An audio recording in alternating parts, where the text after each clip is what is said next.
Our polar air is shifting further southward, and while that may sound like it's going to help alleviate conditions, the opposite also rings true. It's creating a number of additional warnings related to extreme cold, largely through the Quebec area. So there is this zone of extreme cold warnings, and that covers parts of Newfoundland as well. And then we have a number of advisories out there also. We'll get to that in a second. Wind is a major factor for the BC coastline once again, all thanks to low pressure continuing to swirl out closer to Oregon and Washington, but still certainly having an impact along that coastline. And then a lot of snow is expected in a couple of communities that takes over parts of Ontario and out to Quebec as well. Hamilton, Ontario, among those under a winter storm warning, and that means up to 25 centimeters of snow is possible. The surrounding area in the gray is going to probably see closer to 15 centimeters as this setup rolls on through. Visibility severely hampered by this. Quebec also dealing with a few areas where winter storm warnings are a problem, and then the advisories have been in effect for a while through the Maritimes that run right back to the idea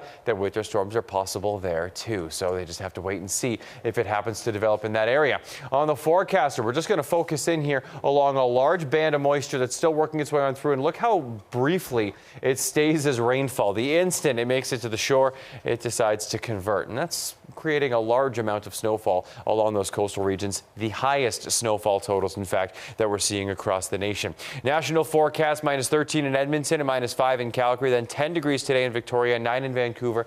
A little further inland, you end up dealing with a lot of snow.